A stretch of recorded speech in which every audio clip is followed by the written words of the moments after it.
Hello दोस्तों, आपका एक बार फिर से बहुत बहुत स्वागत है आपके अपने यूट्यूब चैनल ए आर के ट्रेडर में। दोस्तों, आज की इस वीडियो में जो है हम बात करने वाले हैं सबसे पहले कि ऑप्शन बायर क्या होता है। ठीक है, ऑप्शन सेलर कौन होते हैं।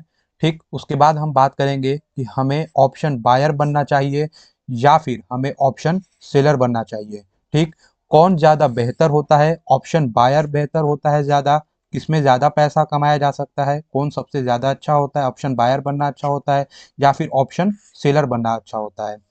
एक्सपायरी क्या होती है दोस्तों, आपने ज़रूर कहीं ना कहीं सुना होगा कि एक्सपायरी ये चीज़ क्या होती है। ठीक, फिर उसके बाद हम बात करेंगे कि कॉल ऑप्शन क्या होता है और पुट ऑप्शन क्या होता है। फिर दोस्तों मैं आपको स्ट्राइक प्राइस के बारे में बताऊंगा। फिर उसके बाद मैं जो है लाइव ऑप्शन ट्रेडिंग चार्ट पर जाकर इन तमाम चीज़ों को आपको समझाऊंगा। ये ऑप्शन ट्रेडिंग लर्निंग का पार्ट 2 वीडियो होने वाला है। तो अभी तक आपने अगर पार्ट 1 नहीं देखा है तो पहले जाकर पार्ट 1 वीडियो देख लीजिए, क्योंकि आप उसे बिना देखे इस वीडियो को देखिएगा तो ये वीडियो आपको समझ में नहीं आने वाला है। दोस्तों, आपको मैं बता दूं कि मैं इन तमाम चीज़ों को आपको बहुत ही बेहतरीन तरीके से और बहुत ही डीपली समझाने की कोशिश करूंगा। अगर आप एक बिगनर ट्रेडर हैं, अभी अभी आप ट्रेडिंग सीख रहे हैं, तो आपका मैं स्वागत करता हूं अपने इस चैनल पर। और एक और इम्पॉर्टेंट बात दोस्तों, अगर आपने मुझे अभी तक टेलीग्राम पे फॉलो नहीं किया है, सब्सक्राइब नहीं किया है, मैं लिंक डिस्क्रिप्शन में दे दूंगा, आप वहां से मुझे टेलीग्राम पर भी जरूर से जो है सब्सक्राइब कर लीजिएगा। तो फिर चलिए बिना देरी किए इस वीडियो को हम शुरू करते हैं और सबसे पहले हम पहले टॉपिक पर आते हैं कि ऑप्शन बायर और ऑप्शन सेलर कौन होते हैं। दोस्तों, मैंने पिछली वीडियो में अनिल और सुनील का एग्जाम्पल देकर बहुत ही डीपली आपको समझाने की कोशिश की थी। तो बेसिकली जो सुनील होता है दोस्तों, वो ऑप्शन सेलर होता है, क्योंकि उसके पास एक प्रॉपर्टी होती है जिसे वो ऑप्शन बायर यानी कि अनिल को सेल करता है। ठीक है, तो इसी तरीके से दोस्तों मैंने आपको उस वीडियो में समझाने की कोशिश की थी। तो अब मैं आपको बता दूं कि ऑप्शन बाइंग और ऑप्शन सेलिंग कहां पर होती है। तो बेसिकली दोस्तों, ऑप्शन बायर और सेलर बैंक निफ्टी में, बैंक निफ्टी और निफ्टी में ऑप्शन बाइंग और सेलिंग करते हैं। ठीक है, और ये किसी पर्टिकुलर स्टॉक्स में भी हो सकता है। ठीक, और आपको मैं बता दूं दोस्तों कि इन बैंक निफ्टी, निफ्टी और स्टॉक्स में आपको अगर ऑप्शन बाइंग करना है या ऑप्शन सेलिंग करना है तो आपको एक लॉट साइज दी जाती है। ठीक, इस लॉट साइज में अलग अलग जगहों पर अलग अलग क्वांटिटीज डिसाइड की जाती है। अब आप कहेंगे कि सर हमें ये बताइए कि ये लॉट साइज क्या होती है। दोस्तों, मैं आपको एक एग्जांपल के माध्यम से इसे समझाने की कोशिश करने वाला हूं। मान लीजिए अगर आप किसी दुकान पर जाते हैं और वहां से आप किसी केले को खरीदने की कोशिश करते हैं, तो वो आपको बताता है कि 1 दर्जन केला जो है मैं इतने रुपए का आपको दूंगा। तो उस 1 दर्जन केले में दोस्तों लगभग लगभग दोस्तों 12 पीस होता है। ठीक है, 1 दर्जन केले में 12 पीस होता है। ठीक उसी तरीके से आप जब बैंक निफ्टी में, निफ्टी 50 में या पर्टिकुलर किसी स्टॉक्स में आप अगर किसी जो है कि लॉट के अंदर में लगभग लगभग क्वांटिटीज होती हैं। ठीक है, और ये कितनी क्वांटिटीज होती है अब मैं उसे आपको बता देता हूं। दोस्तों, अगर आप बैंक निफ्टी में जो है कि खरीदने वाले हैं, तो आपको एक लॉट के अंदर लगभग लगभग 15 क्वांटिटी होती है, और यही दोस्तों सही है। और निफ्टी में दोस्तों, निफ्टी में एक लॉट में 50 क्वांटिटी होती है। ठीक है, और स्टॉक्स में दोस्तों ये पर्टिकुलर स्टॉक्स के ऊपर डिपेंड करता है कि उसमें कितनी क्वांटिटी हो सकती है। ओके, तो अब आपने समझ लिया कि लॉट साइज क्या होता है। तो अब दोस्तों हम समझेंगे कि हमें ऑप्शन बायर बनना चाहिए या फिर ऑप्शन सेलर बनना चाहिए। चलिए अब हम बात करते हैं कि हमें ऑप्शन बायर बनना चाहिए या फिर ऑप्शन सेलर बनना चाहिए, और किसमें सबसे ज़्यादा जो है बेनिफिट होता है। ठीक है, तो अगर मैं इस चीज़ को आपको एक्सप्लेन कर दूंगा कि ऑप्शन बायर और सेलर जो है क्या होता है, तो आप बहुत ही अच्छे से समझ पाएंगे कि किसमें ज़्यादा बेनिफिट होता है। ठीक है, ऑप्शन बायर की सबसे पहले हम बात कर लेते हैं। तो इसमें दोस्तों हाई रिस्क होता है। ठीक है, इसमें हाई रिस्क होता है, मैं बताऊंगा कैसे। फिर उसके बाद इसमें हाई रिवार्ड होता है।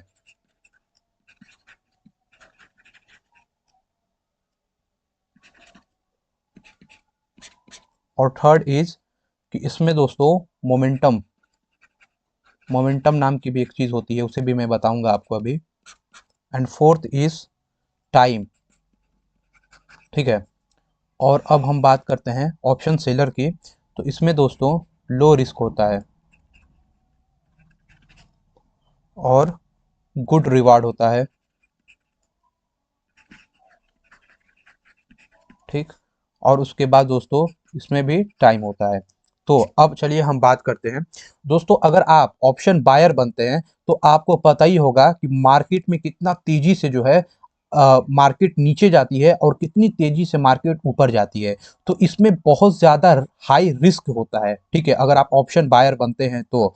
और अगर आपको लगता है कि मान लीजिए एक कोई पॉइंट है यहाँ से, और आपको लगता है कि मार्केट यहाँ से ऊपर जाएगी और वहां पर आप कॉल ऑप्शन ले लेते हैं, तो आपको हाई रिवॉर्ड मिलता है और आपको इसमें मोमेंटम का ज्यादा बेनिफिट होता है। ठीक। और इसमें जो टाइम होता है दोस्तों, ये आपके विपरीत चलता है।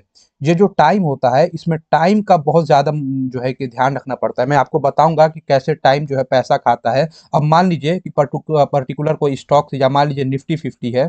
ठीक है, मैं मान लेता हूँ ऐसा कि निफ्टी 50 है और वो लगभग यहीं पर है। ठीक है, और यहाँ से आपको लगता है कि अब मार्केट ऊपर जाएगी। ठीक है, तो आप यहाँ से कॉल ऑप्शन बाई करते हैं और मार्केट ऐसे ऐसे करते हुए यहीं पर ऐसे ऐसे समय बिताती है। तो यहाँ पर आपको जो है जो प्रॉफिट हो रहा होता है वो भी लॉस में बदल जाता है, क्योंकि मार्केट ना ऊपर जा रही है और ना ही नीचे जा रही है। तो यहाँ पर अगर एक ही जगह पे मार्केट देरी तक जो है कि रह जाती है, उसे साइडवेज कहा जाता है। ठीक है, इसे साइडवेज मार्केट कहा जाता है। तो साइडवेज मार्केट में बेसिकली दोस्तों जो ऑप्शन बायर होता है उसको ज्यादा नुकसान होता है। ठीक है। और वहीं पर जो टाइम होता है दोस्तों, वो ऑप्शन सेलर के साथ चलता है। ठीक है, मैं बताऊंगा क्यों साथ चलता है। और इसमें लो रिस्क होता है, क्योंकि यहाँ पर टाइम का तो कोई मतलब जो है कि इंपॉर्टेंट होता नहीं है। टाइम जो है किसी भी तरीके से चले, भले ये ऊपर जाए या ना जाए, कोई डज नॉट मैटर, क्योंकि इसीलिए यहाँ पर लो रिस्क होता है। और ऑप्शन सेलर के साथ उसका टाइम होता है और यहाँ पर अच्छा रिवॉर्ड मिलता है। ठीक है, यहाँ पर गुड रिवॉर्ड मिलता है। और अब हम बात करते हैं ऐसा क्यों होता है। अगर आप ऑप्शन बायर हैं तो आपका जो एक लॉट है, ठीक है, एक लॉट अगर आप खरीदते हैं तो वो लगभग आप जो है 6,000 से लगभग लगभग 8,000 में आपको एक लॉट मिल जाता है। और वहीं अगर आप ऑप्शन बायर हैं, अगर आप एक लॉट खरीदने जाइएगा तो ये लगभग आपको 1 लाख से 2 लाख में मिलेगा। ठीक है, तो आप ही बताइए हमें कि यहाँ पर पैसा किसका ज्यादा लग रहा है, ऑप्शन बायर का लग रहा है या ऑप्शन सेलर का लग रहा है। तो ऑप्शन सेलर का पैसा ज्यादा लग रहा है, इसलिए पूरी तरीके से मार्केट को ऑप्शन सेलर ही कंट्रोल करता है। क्योंकि ये बेसिक सी बात है दोस्तों, जिसका पैसा ज्यादा लगेगा वही तो मार्केट को कंट्रोल करेगा। ये चीज है, ये इंपॉर्टेंट चीज है। इसीलिए ऑप्शन सेलर का जो है पैसा ज्यादा लगता है और वही मार्केट को कंट्रोल करता है। और हमें ऑप्शन सेलर को ही देखकर जो है मार्केट में ट्रेड लेना चाहिए। मैं उसके ऊपर भी बहुत सारी स्ट्रेटजीज लाऊंगा और आपको बहुत ही अच्छे तरीके से समझाऊंगा कि हम ऑप्शन सेलर के साथ, जिसे कि स्मार्ट मनी भी कहा जाता है, इसके साथ कैसे जो है हम जो है काम करते हैं और कैसे यहाँ से हम प्रॉफिट बना सकते हैं। ठीक है, तो दोस्तों अब क्लियर हो गया होगा कि ऑप्शन बायर कौन होता है और ऑप्शन सेलर कौन होता है और किसमें ज्यादा प्रॉफिट होता है। तो आपने बहुत ही अच्छे तरीके से इसे समझ लिया होगा। तो चलिए अब इसमें जो है एक टर्म और यूज होती है जिसके बारे में हम अभी बात करते हैं। दोस्तों आपने कहीं ना कहीं सुना होगा एक्सपायरी के बारे में। ठीक है, एक्सपायरी के बारे में तो मैं आपको ये बता देता हूँ कि एक्सपायरी क्या होती है। दोस्तों जब भी आप किसी कॉन्ट्रैक्ट को करते हैं, जैसे कि मैंने अनिल और सुनील के एग्जाम्पल में बताया था, तो वहां पर जो प्रॉपर्टी बेच रहा था, यानी कि मान लीजिए अनिल जो है और ये सुनील है। ठीक है, तो यहाँ पर सुनील क्या कर रहा था, वो अपनी प्रॉपर्टी को बेच रहा था और अनिल जो है कुछ कॉन्ट्रैक्ट देकर, ठीक है, कुछ पैसे देकर, लगभग मैंने बताया था कि 1 लाख रुपए देकर वो 10 लाख के प्लॉट को 6 मंथ के लिए जो है वो कॉन्ट्रैक्ट कर लेता है। ठीक है, तो इसी कॉन्ट्रैक्ट को दोस्तों जो है क्या बोलते हैं, हम इसी कॉन्ट्रैक्ट को हम ट्रेडिंग की भाषा में, मैंने बताया था उस वीडियो में भी, प्रीमियम बोलते हैं। ठीक है, तो यहाँ पर आप क्या कर रहे हैं, 1 लाख रुपए देकर, ठीक है, इस कॉन्ट्रैक्ट के ऊपर डील कर रहे हैं 6 मंथ के लिए, और इसी 6 मंथ को हम जो है एक्सपायरी बोलते हैं। इसको जो है ऑप्शन ट्रेडिंग की भाषा में एक्सपायरी बोलते हैं। ठीक है, तो बेसिकली दोस्तों ऑप्शन ट्रेडिंग में जो है वीकली और जो है कि मंथ में एक्सपायरी होती है। ठीक है, तो अगर आप जो है, अब ये डिपेंड करता है कि आप जो है किस में जो है वीकली हो रही है, किस में मंथली हो रही है। तो अगर आप बैंक निफ्टी की बात करते हैं, बैंक निफ्टी में, ठीक है, और मैं निफ्टी 50 की भी बात करता हूं, तो अभी जो है ये अपडेट हुआ है। तो बैंक निफ्टी में बेसिकली दोस्तों वेडनेसडे के दिन,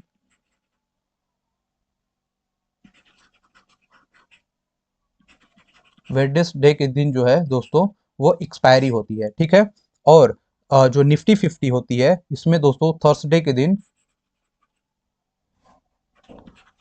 दिन जो है इसकी एक्सपायरी होती है। ठीक है, और दोस्तों और इसकी जो शुरुआत होती है, अगर थर्सडे के दिन इसकी जो है एक्सपायरी होती है, तो फ्राइडे के दिन से फिर से एक नया कॉन्ट्रैक्ट शुरू हो जाता है और वो एक्सपायरी फिर से थर्सडे के दिन खत्म हो जाती है। तो इस तरीके से ये पूरा जो है काम करता है अगर हम वीकली एक्सपायरी की बात करते हैं तो। ओके, तो आपने समझ लिया कि ये एक्सपायरी क्या होती है। अगर आप जो है मान लीजिए कि फ्राइडे के दिन आपने किसी से कॉन्ट्रैक्ट साइन किया, पर्टिकुलर मान लीजिए निफ्टी 50 का किसी स्ट्राइक प्राइस को आपने खरीदा और उसे जो है आप थर्सडे तक नहीं बेचते हैं, आप उसे जो है रोक होल्ड कर कर रखते हैं, तो वो ऑटोमेटिक जो है वो उस दिन बिक जाता है और जो भी आपको प्रॉफिट या लॉस होता है वो आपके ट्रेडिंग अकाउंट में आ जाता है। तो बेसिकली आपने अब समझ लिया कि एक्सपायरी क्या होती है। ठीक है, अब दोस्तों हम समझते हैं कि कॉल ऑप्शन क्या होता है और उसके बाद पुट ऑप्शन क्या होता है।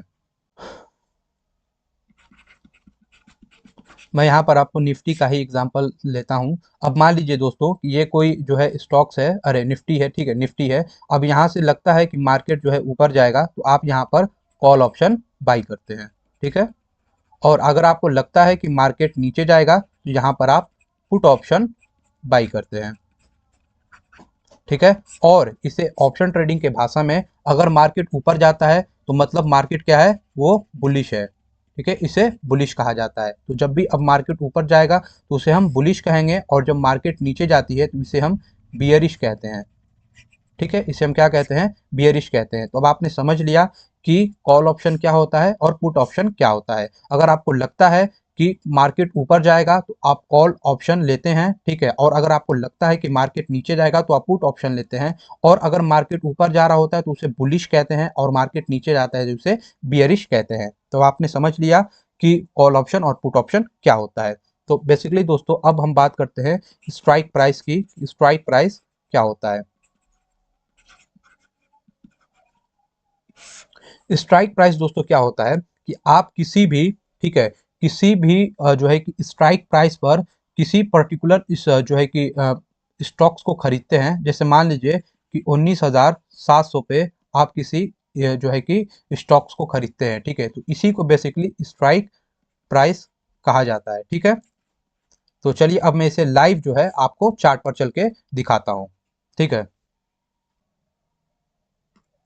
तो दोस्तों अब हम आपको दिखाते हैं कि स्ट्राइक प्राइस किसे कहते हैं। तो अभी आप देख रहे हैं ये जो 19,800 है, ठीक है, और ये जो 19,820 है, 19,840 है, इसे ही दोस्तों हम स्ट्राइक प्राइस कहते हैं। ठीक है, तो अभी देखिए मार्केट में जो है मोमेंटम हो रहा है। देखिए यहाँ से ऐसे ऐसे करते हुए जो है मार्केट ऊपर गई, फिर नीचे आई, फिर ऊपर गई, फिर नीचे आई, फिर ऊपर गई, ठीक है, फिर ऊपर गई, फिर नीचे आई, और अभी जो है मार्केट बियरिश है। ठीक है, तो अब बेसिकली जो है इसे हम क्या कहते हैं, स्ट्राइक प्राइस कहते हैं। तो दोस्तों आपने समझ लिया कि स्ट्राइक प्राइस क्या होता है। अब दोस्तों नेक्स्ट वीडियो में हम बात करेंगे कि एटीएम क्या होता है, ठीक है, आईटीएम क्या होता है और ओटीएम क्या होता है। ठीक है, इसके बारे में हम बहुत ही डिटेल्स में कल की वीडियो में नेक्स्ट पार्ट में दोस्तों हम बात करने वाले हैं, पार्ट 3 में।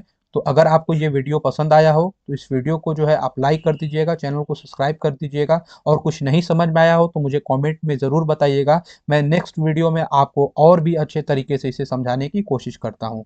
मिलता हूँ इसी तरह के और भी इंटरेस्टिंग और नॉलेजेबल वीडियो के साथ। तब तक के लिए जय हिंद, जय भारत।